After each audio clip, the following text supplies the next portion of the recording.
मात्र 3 स्टेप में आज मैं सिखाने वाला हूं आप लोगों को प्राइस एक्शन के साथ एक कंबाइन करके बहुत ही अच्छी स्ट्रेटजी, जो कि मैं भी डेली लाइफ में यूज किया करता हूं। तो पेन पेपर लेके रेडी रहना अपने नोट्स बनाने के लिए। ठीक है, आओ वीडियो करते हैं guys, start. Price action trading सीखने के बाद मैं एक कंसिस्टेंटली प्रॉफिटेबल ट्रेडर बन गया और इसीलिए इस वीडियो में मैं आपको एक ऐसा 3 चरणीय प्रक्रिया बताने वाला हूं जिससे प्राइस एक्शन ट्रेडिंग, जो शुरू में बहुत मुश्किल और कॉम्प्लिकेटेड लगती है, उतनी ही आसान बन जाएगी जितना लूडो खेलना।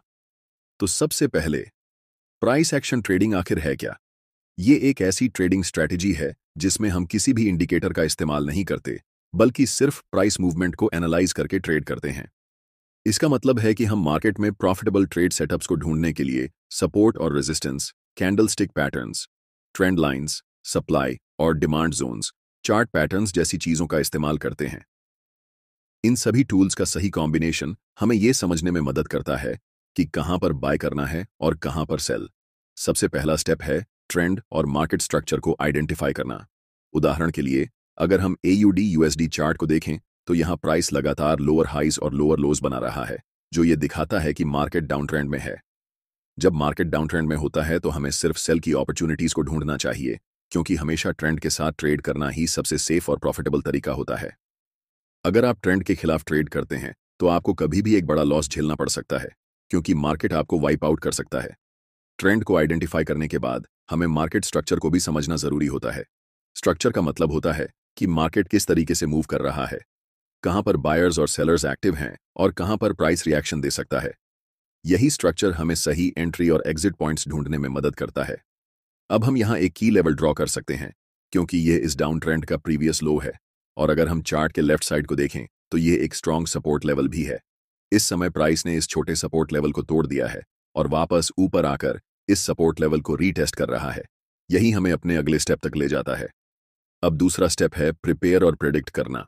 इस समय हम देख सकते हैं कि प्राइस इसकी सपोर्ट लेवल को रीटेस्ट कर रहा है, लेकिन अभी हम यहां एंट्री नहीं ले सकते, क्योंकि हमें यह नहीं पता कि प्राइस यहां से बाय की तरफ जाएगा या सेल की तरफ।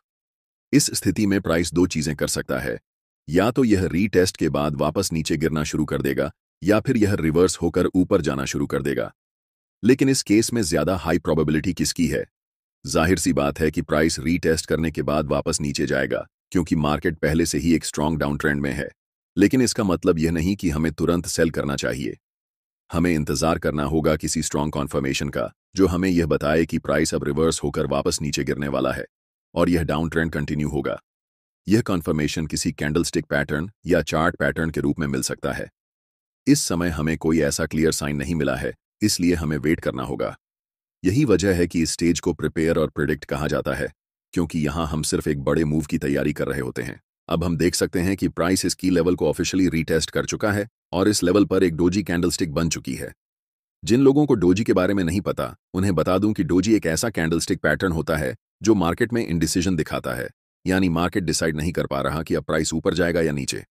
इस समय प्राइस एक छोटे से अप ट्रेंड यानी मिनी रिट्रेसमेंट में था, और जब हमें इस तरह की डोजी दिखती है तो इसका मतलब होता है कि मार्केट अब रिवर्स करने वाला है, यानी अब प्राइस फिर से नीचे गिरना शुरू करेगा और डाउन ट्रेंड कंटिन्यू होगा। तो जब भी आपको किसी की लेवल पर डोजी दिखाई देती है तो इसका मतलब होता है कि मार्केट अब रिवर्स होने वाला है और ट्रेंड चेंज होने वाला है। लेकिन फिर भी हम यहां तुरंत सेल नहीं करेंगे।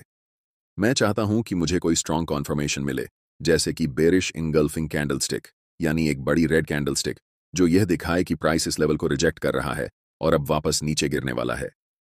यही वह जगह होगी जहां हमें ट्रेड में एंट्री लेनी चाहिए। तो हम अभी भी वेट करेंगे, इंतजार करेंगे कि कोई स्ट्रॉन्ग सिग्नल मिले। और देखो, बूम! अब हमें एक बड़ी बेरिश इनगल्फिंग कैंडलस्टिक दिख रही है, एक बड़ी मोटी रेड कैंडलस्टिक जो एकदम क्लियर सिग्नल दे रही है कि यहां सेल करना चाहिए।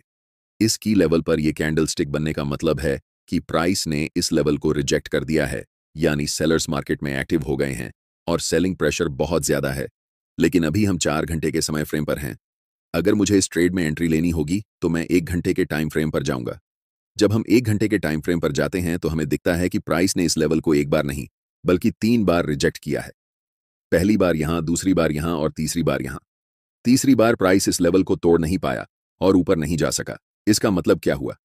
इसका मतलब यह हुआ कि अब प्राइस गिरने वाला है और इस डाउन ट्रेंड को कंटिन्यू करेगा। अब हमने देखा कि प्राइस ने की लेवल पर एक बेरिश इनगल्फिंग कैंडलस्टिक बनाई है जो यह दिखाती है कि यहां पर सेलर्स मार्केट में हावी हो गए हैं। यही वह जगह है जहां मैं अपनी सेल पोजीशन लूंगा। यही हमारा तीसरा और आखिरी स्टेप है, ट्रेड में एंट्री लेना। इस समय हमें बिना किसी डाउट के एक्शन लेना है और कॉन्फिडेंट होकर ट्रेड में एंट्री करनी है। मैं यहां सेल पोजीशन लूंगा और अपना स्टॉप लॉस इस की लेवल के ऊपर रखूंगा। ऐसा क्यों? क्योंकि ट्रेडिंग में मार्केट स्ट्रक्चर को समझना बहुत जरूरी होता है।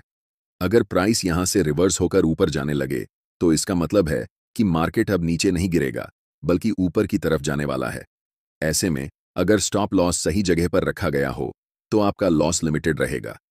अगर ट्रेड हमारे प्लान के अनुसार नहीं चला तो भी हम सिर्फ थोड़ा सा लॉस लेंगे, न कि पूरा अकाउंट उड़ा देंगे। लेकिन ध्यान रखना कि स्टॉप लॉस को बहुत ज्यादा टाइट मत रखना। अगर आप स्टॉप लॉस को बहुत पास रखोगे तो प्राइस एक बार फिर इस लेवल को रीटेस्ट करने के लिए थोड़ा ऊपर जा सकता है और आपको स्टॉप आउट कर देगा, फिर भले ही बाद में प्राइस नीचे गिर ही क्यों ना जाए। इसलिए मैं हमेशा अपने स्टॉप लॉस को थोड़ा ब्रीदिंग रूम देता हूं। अगर हम लेफ्ट साइड को देखें तो प्राइस पहले भी इस लेवल तक गया था और फिर रिवर्स हुआ था। इसी वजह से मैं अपने स्टॉप लॉस को थोड़ा स्पेस दूंगा ताकि अगर प्राइस फिर से इस लेवल को रीटेस्ट करना चाहे तो मुझे अननेसेसरी स्टॉप आउट ना होना पड़े। अब मैं अपना टेक प्रॉफिट सबसे रीसेंट लो पर रखूंगा। जहां प्राइस आखिरी बार रुका था वहीं पर टेक प्रॉफिट रखना सही होता है, तो मैं इसे इसी लेवल पर रखूंगा और अब देखते हैं कि यह ट्रेड कैसा परफॉर्म करता है। और देखो, आपका टेक प्रॉफिट हिट हो गया, बिल्कुल इसी तरह से। अब अगले ट्रेड पर जाने से पहले मैं चाहता हूं कि आप इस चीज पर ध्यान दें। यहां आप देख सकते हैं कि प्राइस ने एक बहुत लंबा विक बनाया है। इसका क्या मतलब है? इसका मतलब है कि किसी समय पर बायर्स मार्केट में आए और उन्होंने प्राइस को ऊपर धकेल दिया, लेकिन फिर सेलर्स ने वापसी की और प्राइस को नीचे गिरा दिया। अब सोचो, अगर आपने अपना स्टॉप लॉस बहुत ज्यादा टाइट रखा होता, यानी की लेवल से बस कुछ पिप्स ऊपर, तो क्या होता? आपका स्टॉप लॉस हिट हो जाता और आप ट्रेड से बाहर हो जाते, जबकि ट्रेड आपकी प्लान के हिसाब से सही दिशा में जाता। यही कारण है कि आपको हमेशा अपना स्टॉप लॉस सही तरीके से लगाना आना चाहिए। उसे हमेशा थोड़ा ब्रीथिंग रूम देना चाहिए ताकि आप अननेसेसरी स्टॉप आउट ना हो। अब एक और एग्जाम्पल देखो। इस समय प्राइस एक मेजर की लेवल पर है। मैंने इस लेवल को क्यों मार्क किया? अगर आप लेफ्ट की तरफ देखें तो इसी एरिया के आसपास प्राइस ने कई बार रिवर्स किया है। इसका मतलब यह है कि यह एक बहुत स्ट्रांग सपोर्ट एरिया है जिसे प्राइस कई बार तोड़ने में नाकाम रहा है और अभी प्राइस बिल्कुल इसी लेवल पर है। अब पहला स्टेप क्या होगा? पहला स्टेप है ट्रेंड को आइडेंटिफाई करना। इस समय अगर आप देखो तो प्राइस लोअर हाइज और लोअर लोज बना रहा था। इसका मतलब यह है कि प्राइस डाउन ट्रेंड में था, लेकिन अभी हम एक बहुत स्ट्रांग सपोर्ट लेवल पर हैं और यहां से प्राइस के रिवर्स होने और ऊपर जाने की अच्छी संभावना है। लेकिन मैं चाहता हूं कि आप इस चीज पर ध्यान दें।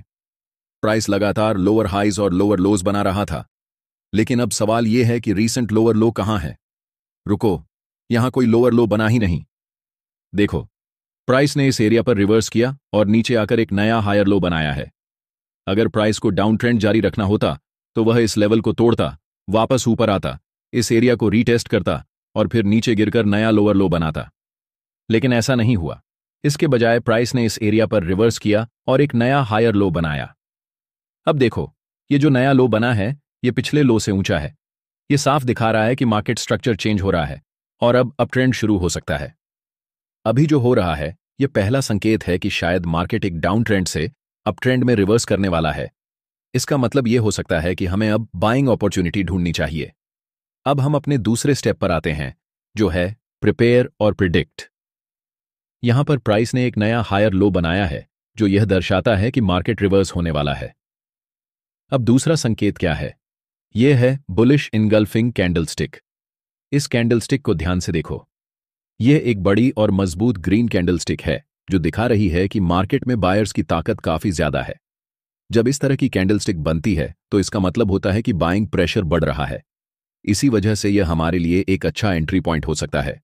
इसलिए मैं यहां बाय पोजीशन में एंटर करूंगा और अपना स्टॉप लॉस पिछले हायर लो से कुछ पिप्स नीचे रखूंगा। अब टेक प्रॉफिट कहां रखना चाहिए? हमेशा लेफ्ट की तरफ देखो और देखो कि प्राइस आखिरी बार कहां रुका था। जब मैंने लेफ्ट की तरफ देखा तो मुझे एक बहुत स्ट्रांग रेजिस्टेंस एरिया दिखा। जब भी प्राइस इस लेवल पर पहुंचा उसने बार बार रिवर्सल लिया, जिससे यह एक बहुत मजबूत रेजिस्टेंस बन गया। इसलिए मैं अपना टेक प्रॉफिट इसी रेजिस्टेंस लेवल पर रखूंगा। अब देखते हैं कि यह ट्रेड कैसा परफॉर्म करता है। प्राइस ऊपर गया, फिर एक नया हायर लो बनाया, फिर और ऊपर गया और आखिर में टेक प्रॉफिट स्मैश हो गया। हम चैंपियन हैं। हाँ, यह एक बहुत ही सफल ट्रेड था। आई होप गाइस वीडियो आप लोगों को पसंद आई होगी एंड कोई भी डाउट नहीं होगा। अगर कोई डाउट है इस वीडियो से रिलेटेड तो नीचे कमेंट जरूर करना। बाकी मिलता हूं आप लोगों से किसी और वीडियो में, जब तक के लिए जय श्री राम भाइयों।